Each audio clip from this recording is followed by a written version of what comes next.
कितनी असफलताएं देखी आपने? सर मैंने पहले तो 21 में तो सबसे पहले गेट का एग्जाम दिया था, तो उसमें नहीं हुआ। फिर लेखपाल का दिया तो उसमें थोड़े नंबर से रुक गया था, कुछ नंबर से।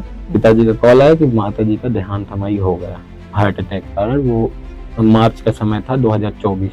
2023 तक आपके पिताजी रिटायर हो गए? 2023 नवंबर में पिताजी रिटायर हो गए।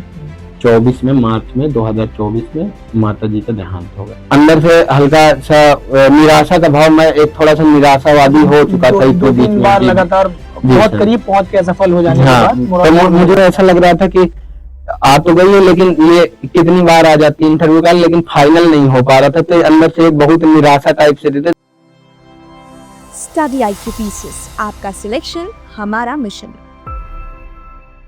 नमस्कार, स्वागत है आप सभी का यूपी से स्टडी IQ पर। आज हमारे बीच में है दुर्गेश कुमार जी, और दुर्गेश कुमार जी का रैंक है 165। ठीक है, तो आज इनसे हम लोग बातचीत करेंगे, समझेंगे आपके मन में उठ रहे जितने भी क्वेश्चंस होते हैं, बहुत जेन्युइन आंसर आपको मिलने वाले। सबसे पहले आपको शुभकामना, आप चयनित हुए, और आपके परिवार को भी, स्टडी IQ परिवार की तरफ से आपको और आपके परिवार को शुभकामना।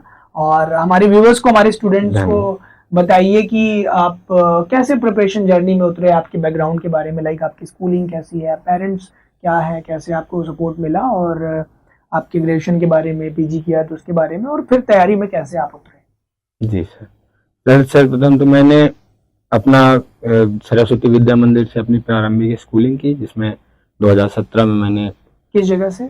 सरस्वती विद्या मंदिर प्रयागराज से 2017 में मैंने इंटर पास आउट किया। इसके बाद मैंने फिर गवर्नमेंट इंजीनियरिंग कॉलेज से 2017 में ही इलेक्ट्रिकल इंजीनियरिंग में बीटेक किया।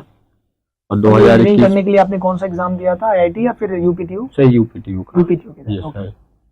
उसके बाद फिर 4 साल वहां पर रहने के बाद, फिर जब कोरोना के दौरान लॉकडाउन हुआ तो एक छोटी सी घटना हो गई थी, तो वो एक मेरे जीवन में टर्निंग पॉइंट था कि मुझे, आप बताना चाहेंगे? हाँ, घटना ये थी कि सर कि छोटा सा हल्की सी मारपीट सी हो गई थी, वो भी पड़ोस में लड़ाई झगड़े से। आपसे हुई थी? मेरी से क्या हुई थी, थोड़ा झगड़ा सा हो गया था। तो वो बेसिक वहाँ हमारे यहाँ मूलभूत समस्याएं हैं, जैसे कि वहाँ पर सामने पानी का निकास नहीं है जिस जगह से, हाँ, तो वहाँ पर नाला न बने होने का पानी का निकास जो होता है ना, तो एक दूसरे घरों की तरफ जाता है, तो वो आपस में कलह का कारण बनता है। तो थोड़ी सी झगड़ा हो गया था, तो उसमें बेसिकली परिवारों के मत था, मेरा उसमें कोई नहीं था। तो फिर जब झगड़ा हो गया तो फिर थाने में गए तो वहाँ बैठा लिया, हम एक तो कंप्लेन करने गए, वहाँ बैठा लिया गया। तो फिर थोड़ा सा वहाँ एक मोटिवेशन वही से हुआ कि जब हम बेसिक एमेनिटीज नहीं पा रहे हैं, उसके लिए आपस में झगड़ रहे हैं, फिर अगर न्याय भी मांगने जाते हैं तो कभी कभार दिक्कतों का सामना करना पड़ता है हमें।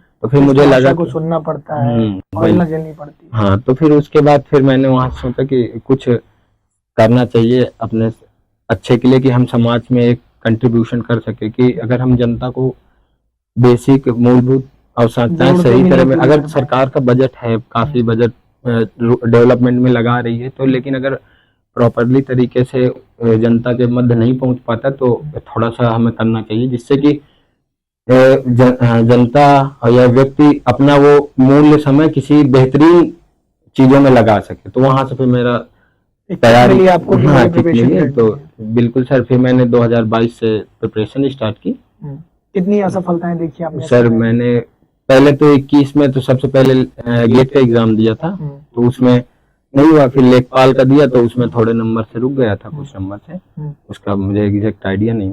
फिर 2022 में स्टार्ट किया, फिर 2023 में मैंने UPSC का एग्जाम दिया। उसमें 2022 में एक बार पहली बार मैंने दिया, तो उसमें प्री मेरा नहीं हुआ। तो फिर उसके बाद 23 में मेरा प्री हुआ, मेंस मैंने दिया 23 वाला, और दुर्भाग्यवश उसमें मेरा नहीं हुआ, उसमें मेंस में इंटरव्यू कॉल नहीं आए। उसके बाद उसी दौरान उसमें मेरा UP PCS का भी मेंस था, और दोनों का साथ में पड़ जाने की वजह से मैं एक में फोकस किया UPSC में, और उसमें PCS में नहीं हो पाया क्योंकि एक दिन का था। मुझे याद है 24 तारीख को UPSC मेंस का 24 सितंबर को पेपर खत्म हुआ, एक दिन 25 तारीख का दिन मिला, और 26 से UP PCS मेंस। काफी डिमांड थी उस टाइम पे कि PCS के पेपर को थोड़ा टाला जाए। हाँ जी सर, लेकिन हुआ नहीं है। हाँ, तो फिर उसमें एक दिन में केवल मैंने हिंदी सीख पाया, लेटर लिखना जो आते हैं पत्र लेखन, तो वो सीखा। इसके बाद मैं दुर्भाग्यवश कहें कि उस दोनों में मेरा नहीं हुआ। मेंस का जब लेटर वगैरह कैसे सीखा आपने? लेटर वही शाम को ही सीखा कि जो एक बेसिकली फॉर्मेट, एक मेरे मित्र थे वो भी पीसीएस मेंस दे रहे थे, उन्होंने फॉर्मेटिंग कर रखी थी अपने तो नोट्स में, तो उन्होंने मुझे दे दिया कि ये 6 लेटर है, इसको हाँ अर्थशास्त्री विज्ञप्ति अधिसूचना हो गई, परपत्र हो गया और एक फॉर्मेट देख लीजिए। तो वही मैं करके तो उसको किया, लेकिन अब उसमें नहीं हुआ मेरा। तो 23 में रिजल्ट आया। फिर हुआ ऐसा कि 24 में एक मेरे साथ घटना ये हो गई कि मैं लाइब्रेरी में था और माताजी का अचानक पिताजी का कॉल आया कि माताजी का देहांत हमारी हो गया हार्ट अटैक का। वो मार्च का समय था 2024 और 2024 में देहांत हो गया। फिर घर में चला गया। तो फिर हमें लगा कि अब तो घर ही में रहेंगे, क्योंकि अब पिताजी बचे, वो रिटायर हो चुके थे मेरे, और दीदी बची और मैं बचा। 2023 तक आपके पिताजी रिटायर हो चुके? 2023 नवंबर में पिताजी रिटायर हो गए। 24 में मार्च में 2024 में माताजी का देहांत हो गया। ये एक बहुत बड़ी घटना रही है, बहुत एक लाइफ चेंजिंग मोमेंट होता है माता पिता का अपने जीवन जाना। तो मैं बहुत अंदर से टूट गया कि मतलब कि हम अगर अपने जीते जी अपने माँ बाप को ये नहीं कुछ चीज दिखा पा रहे हैं या उनको नहीं दे पा रहे हैं कि हम कुछ जॉब जीते जिनका सपना होता है, तो फिर हमें लगता है कि ये वर्थ इट नहीं है। अगर हम किसको दिखा देंगे, अगर हम कुछ बन गए तो उन्हीं का सपना था कि सबसे ज्यादा वही चाहती थी कि ये मेरा लड़का सिलेक्ट हो इसमें, यूपीएससी में या कुछ किसी चीज में या पीसीएस में अधिकारी बने। हालांकि उनको एक डर हमेशा रहता था, पापा कहते थे कि अगर यूपीएससी में सिलेक्ट होता है तो ये अपने स्टेट में नहीं रहेगा, तो हमारा एक इकलौता लड़का है तो इधर उधर चले जाएंगे, तो हम लोग को अकेले रहना पड़ा। तो वो हमेशा उनका फोकस था कि आप यूपीपीसीएस की तैयारी करिए, अपने राज्य में, हाँ अपने राज्य में रहे, तो हमारे पास में रहे, तो इसलिए ये था। तो आप बांदा से कहाँ से आते हैं? मैं बांदा जिले उत्तर प्रदेश से आता हूँ, और मेरी जो हाई स्कूल इंटर तक की एजुकेशन था तो वो मेरी नहीं फतेहपुर से हुई थी, सरस्वती विद्या मंदिर फतेहपुर से। अच्छा। तो इसके बाद प्रॉपर हिंदी मीडियम से आपने? प्रॉपर मैंने हिंदी मीडियम, प्रिपरेशन भी हिंदी मीडियम में है? नहीं सर, प्रिपरेशन इंग्लिश मीडियम में किया। मेरा बैकग्राउंड 2017 तक यूपी बोर्ड से हिंदी मीडियम था। 17 में उसके बाद जब मैं बीटेक में गया तो वहाँ जब पेपर हमें लिखना ही पड़ता है इंग्लिश में, तो वो मजबूरी बन जाती है, मजबूरी बन जाती। तो उसके लिए फिर हमें जब लिखना ही था जबरदस्ती, तो फिर धीरे धीरे सीखा, तो फिर वो इंग्लिश आने लगी। फिर जब मैंने प्रिपरेशन किया तो उसमें काफी ऊहापोह की स्थिति थी कि हिंदी में लूं या इंग्लिश में। फिर मैंने इंग्लिश में चूज कर लिया अल्टीमेटली। और फिर जब मैं बता रहा था 24 में मैं घर चला गया। फिर मामा जी, हम लोगों के पिताजी, सब लोगों ने मोटिवेट किया कि नहीं तुम क्यों परेशान हो, जो चाहते हो सपना पूरा करो। 24 में मैंने फिर उस दौरान 24 का थोड़ा सा प्री लेट हो गया था 20 दिन के लिए, तो उसमें ये अच्छा रहा कि मुझे समय मिल गया। तो फिर उसमें मैंने दिया 24 में। और ये वाला जो 25 जो चल रहा है, जी सर, उसमें प्री जो था मार्च में ही था। मतलब जो 8 महीने का एक टारगेट यूपीपीसीएस में करना था, मेंस भी देना है फिर प्री भी देना। हाँ, तो वो यहाँ पे फिर लेट हो गया था क्योंकि डबल का चल रहा था ना, नॉर्मलाइजेशन का एक इशू चल रहा था, तो वो दिसंबर में चला गया था पेपर हो गया, और आरओ वाला लीक हो गया था पेपर, तो उसकी वजह से तो भाई इतना ये अच्छा हुआ कि वो थोड़ा सा टाइम बढ़ गया, तो इसकी वजह से समय मिल गया मुझे। तो फिर मैंने फिर यूपीएससी का दिया उसमें, तो प्री निकला। फिर उसी साल अच्छा हुआ, मेंस भी निकला। और मेंस इस बार मेरा निकला, मैंने इंटरव्यू दिया। और उसके बाद इंटरव्यू दिया, फिर एक आशा रहती है सभी को, बिल्कुल रहती है कि हो जाएगा। और फिर उसमें रिजल्ट आया 24 अप्रैल 2025 को आया, और उसमें मेरा नहीं हुआ, 11 नंबर से रह गया मेरा उसमें फाइनल सिलेक्शन से। फिर उसके बाद मुझे अब लगा कि काफी टूट गया, फिर प्री के लिए दिया। फिर इसके बाद मैंने साथ में यूपीएससी में यूपीपीसीएस मेंस का था, मैंने साथ में किया, क्योंकि ये मेरे लिए की जो आपकी प्रिपरेशन थी वो आपको जीएस पेपर 1 2 3 4 बिल्कुल में हेल्प कर गई। जी सर। तो इस दौरान जब नहीं हुआ, फिर मैंने यहाँ जुलाई से 30 जून से पेपर था मेंस का यूपीपीसीएस 2024 का, तो इसके लिए फिर मैंने ढंग से पढ़ाई की लगकर, और इसी दौरान वो मेरा पुराना नॉलेज काफी काम आया, क्योंकि जो बिल्कुल सर। तो फिर मैंने उसमें किया पेपर 5-6 में, क्योंकि पेपर 6 में मुझे याद है 2023 में मेरे मात्र 53 नंबर आए थे पेपर 6 में, और उसकी वजह से इंटरव्यू कॉल नहीं आ पाई थी। बाकी सब में अच्छे था, बाकी सब में 100+ थे आप? हाँ जी सर बिल्कुल। तो कॉल नहीं आ पाई थी, फिर मैंने दिया और सौभाग्य से मुझे इंटरव्यू कॉल आ गई इस बार। और फिर एक अंदर से हल्का सा निराशा का भाव, मैं एक थोड़ा सा निराशावादी हो चुका था दो तीन बार लगातार बहुत करीब पहुंच के असफल हो जाने के बाद तो मुझे ऐसा लग रहा था कि आ तो गई है, लेकिन ये कितनी बार आ जाती है इंटरव्यू का, लेकिन फाइनल नहीं हो पा रहा था। तो अंदर से एक बहुत निराशा टाइप से देते, तो अंदर से एक खुशी भी थी, अगर ना आता तो मेरा जर्नी खत्म हो जाती, पर लेकिन आ गया तो खुशी थी। फिर दिया मैंने वहां पर, और अंदर से यही ईश्वर से कामना कर रहे थे कि हो जाए। बहुत परेशानी है, थोड़ी टेंशन रहती है, फिर इस बार भगवान की दया से, सब लोग के आशीर्वाद से, बड़ों बूढ़ों के आशीर्वाद से हो गए, माता पिता के आशीर्वाद। बहुत बढ़िया, बड़ा शानदार जर्नी रहा आपका और बहुत बढ़िया तरीके से आपने स्टूडेंट्स को बताया। बहुत सारे उतार चढ़ाव आपने देखे और इस पूरे उतार चढ़ाव से आप सारे स्टूडेंट्स को बहुत कुछ सीखने को मिलेगा। मतलब एक व्यक्ति जिसने अपनी माता जी को खोया, पिताजी चूंकि रिटायर्ड हुए तो पेंशन वगैरह भी उनको आती रही होगी। जी सर, पेंशन आर्थिक स्थिति लेकिन थोड़ा सा कमजोर हुई। आर्थिक स्थिति थोड़ी कमजोर होगी, लेकिन मुझे नहीं लगा कि ऐसा कुछ आर्थिक स्थिति, मुझे आर्थिक स्थिति ज्यादा, मुझे घर में अकेलापन ज्यादा, तो वो जिम्मेदारी ज्यादा थी। कोई प्रेम से बात करने वाला, समझाने वाला सर दिक्कत थी। सिस्टर की हमने 25 में ही शादी कर दी, उसके बाद पिताजी अकेले हो गए। फिर और 62 या 63 ईयर ओल्ड होने के बाद बहुत सारी समस्याएं शरीर में आने लगती हैं, बहुत परेशान होने लगे। ब्लड चढ़ रहा है, 3 यूनिट ब्लड चढ़ रहा, 4 मुझे रहना पड़ता, चलने में थोड़ी में तो थोड़ा, लेकिन पिताजी का सबसे ज्यादा योगदान रहा मेरी इस जर्नी में, क्योंकि उन्होंने कभी आड़े नहीं आने दिया। हमेशा उन्होंने कहा कि नहीं तुम करो, मैं अपना देख लूंगा। वो अकेले भी रहे इस दौरान, काफी ज्यादा अकेले, वहीं खाना बनाना अकेले, फिर कभी आ जाते थे हमारे यहाँ रूम पे रहते। अभी भी देखिए मेरे पिताजी अभी पेपर के दौरान हैं, पिछली बार भी मेंस के दौरान पापा रहे यहीं पे, 1-2 महीना रहे आराम से, फिर चले गए, फिर आते जाते रहते हैं। अभी भी मेंस दे रहा था मैं यूपीएससी का, अभी भी थे, इंटरव्यू से आ गए थे। बेसिकली पिताजी का हमारा बहुत योगदान रहा इसमें। मम्मी का तो था ही, लेकिन बीच में हमें नसीब नहीं था कि मम्मी के साथ हम रह पाए। तो जर्नी में मेरे आपकी बातों को सुन के बहुत भावुक हो जा रहा हूँ। जी सर। आप बच्चों को बताइए कि आपने प्रीलिम्स और मेंस को कैसे टैकल किया, कोई बुक लिस्ट आपने जो फॉलो किया हो, नोट्स कैसे बनाते थे, ये सारी चीजों के बारे में थोड़ा सा बताइए। सबसे पहले मुझे लगता है कि आपको जो बेसिकली स्टैंडर्ड बुक है 5-6 सब्जेक्ट की, हिस्ट्री है तो आप स्पेक्ट्रम पढ़िए। तो एंशिएंट में आप किसी भी शॉर्ट नोट नहीं, लेकिन मतलब किसी भी संस्थान का अगर कोई अच्छा मटेरियल है या स्टैंडर्ड बुक विपिन चंद्र या सतीश चंद्र की बुक है तो आप उसको ले सकते हैं। स्पेक्ट्रम, लक्ष्मीकांत पॉलिटी के लिए, ज्योग्राफी के लिए आप एनसीईआरटी करिए बढ़िया से। एनसीईआरटी किस क्लास की आपने पढ़ी थी? एनसीईआरटी मैंने की थी 9th 10th, और मैंने बेसिकली 6, 7, 8, 9, 10 तक की 6 से 12 तक की कंप्लीट। हाँ 12 तक की बकायदा। बेसिकली जो 11th वाली थी फिजिकल वाली एनसीईआरटी, उसको थोड़ा सा बेहतरीन से पढ़ते हैं क्योंकि ज्योग्राफी की समझ भी जी बिल्कुल, उससे पूरा कॉन्सेप्ट क्लियर हो जाता है। और बाकी सब्जेक्ट?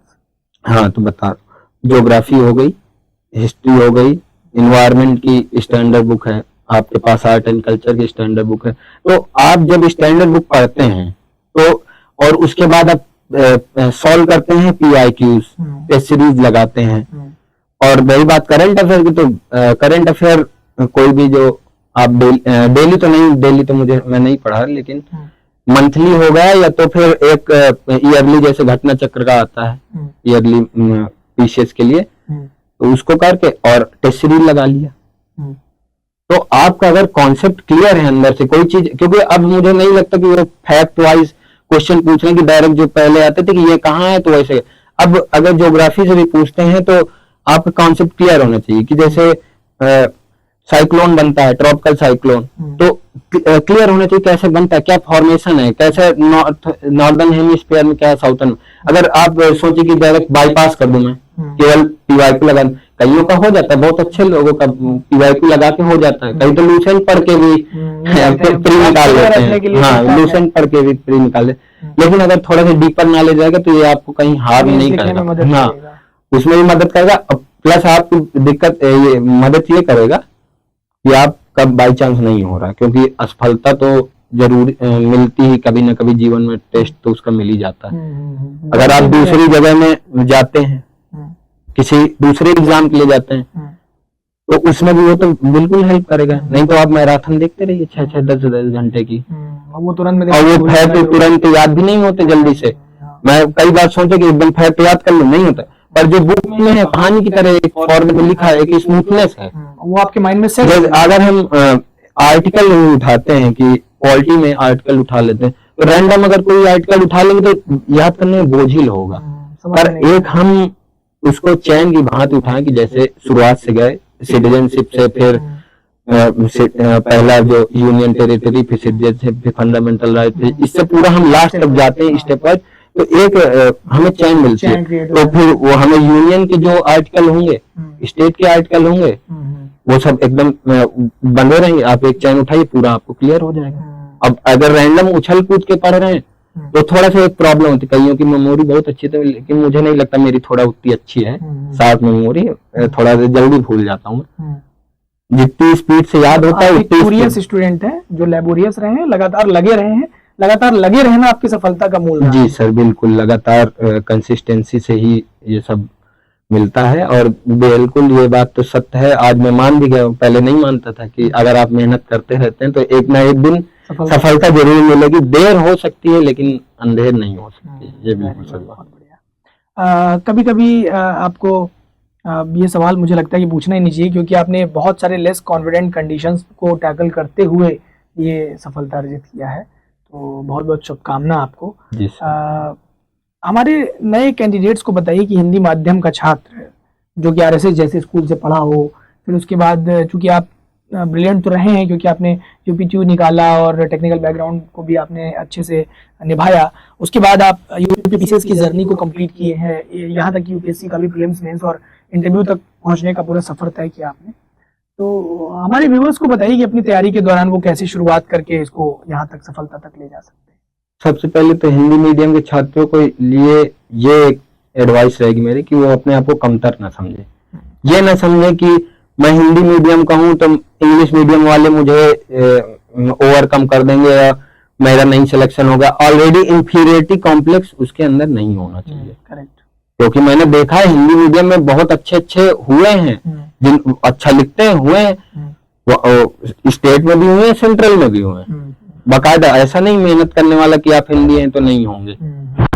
जिसमें आपने चूज कर लिया है बेहतरीन से उसको कॉन्सेप्ट को क्लियर करिए, पढ़िए। मोस्टली स्टूडेंट की समस्या यह होती है कि थोड़ा सा वो स्टैंडर्ड बुक नहीं पढ़ते हैं, बाईपास करते हैं, लोगों से हर बार स्ट्रेटजी पूछने के लिए जाते हैं बार बार। जैसे मैं थोड़ा सा हो गया, 2 लोग आएंगे, या मैं ही एक जमाने में रहा हूँ किसी टॉपर्स के पास जा रहे हैं कि सर स्ट्रेटजी बता दे, फिर इधर जा रहे हैं स्ट्रेटजी बता दे।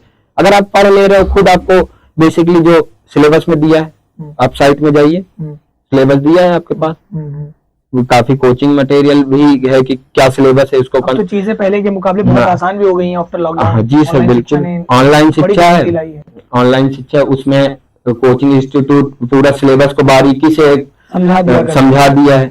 आप उस टॉपिक को तैयार करिए, पढ़िए उसको।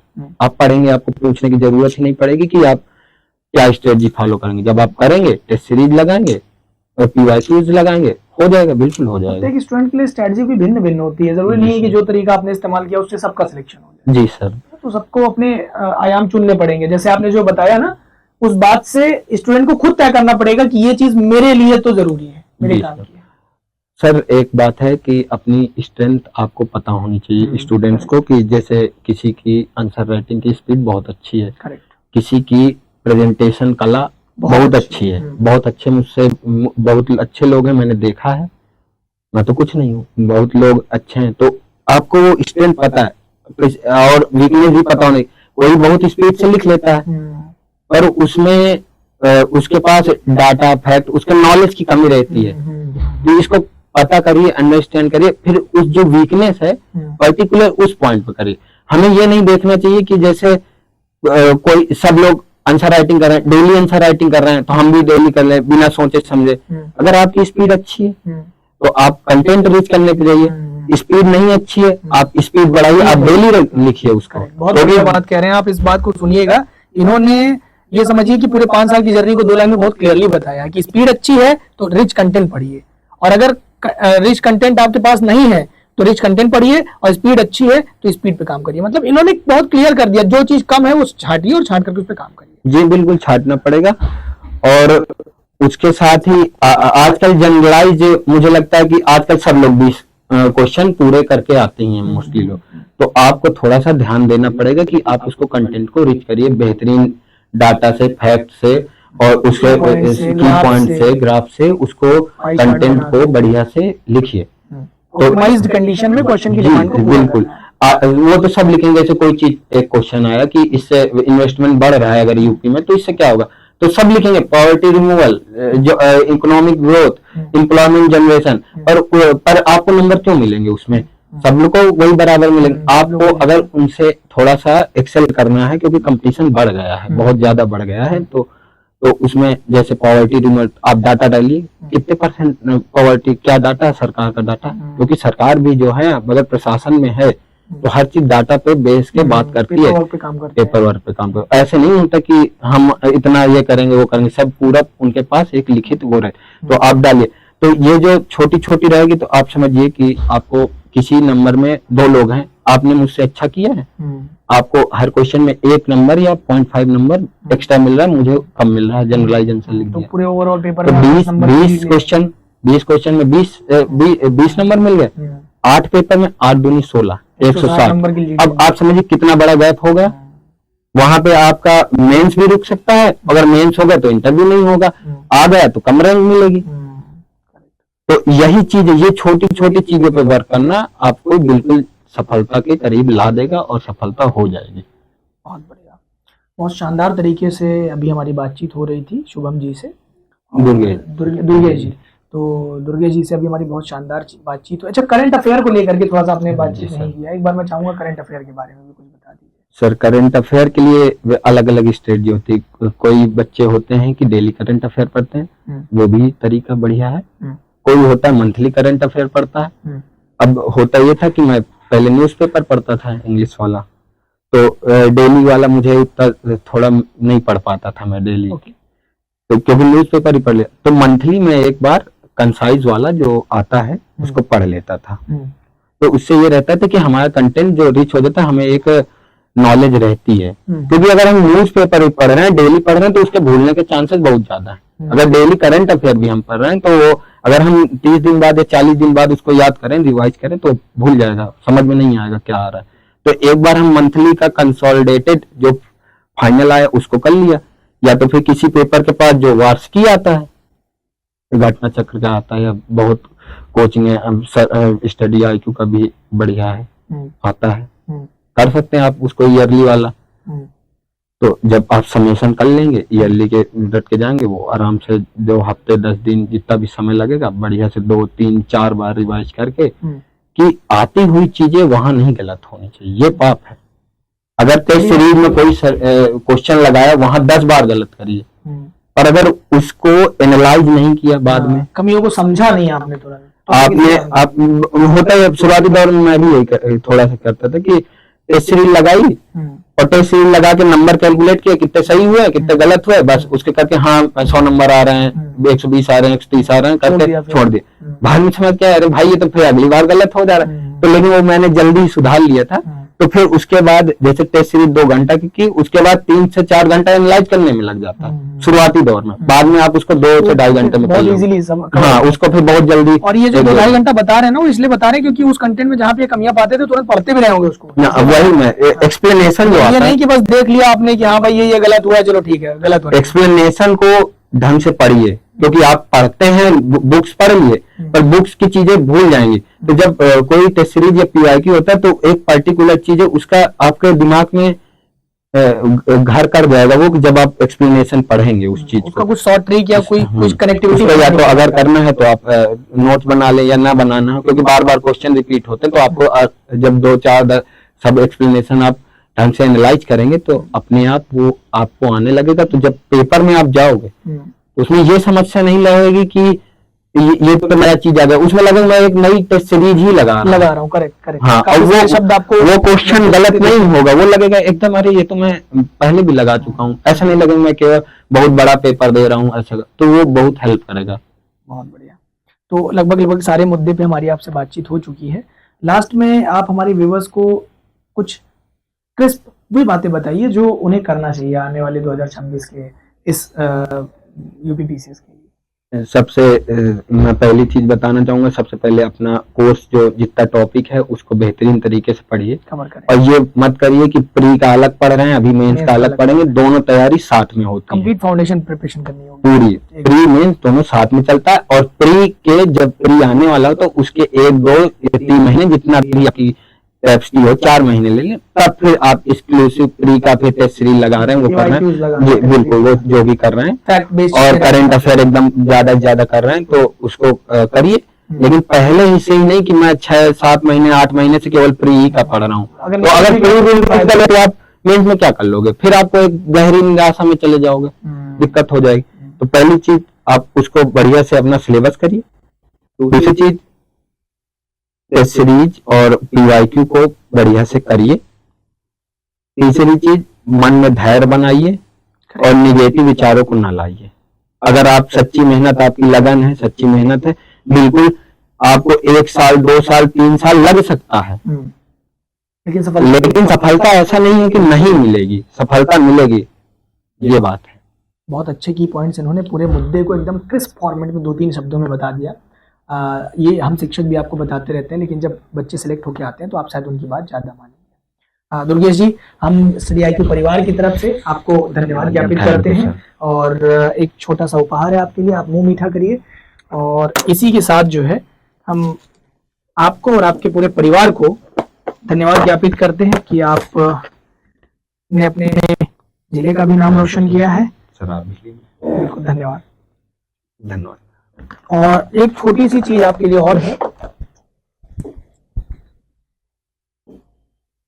तो आज के लिए हमारी बातचीत यहीं खत्म होती है। आपको बहुत बहुत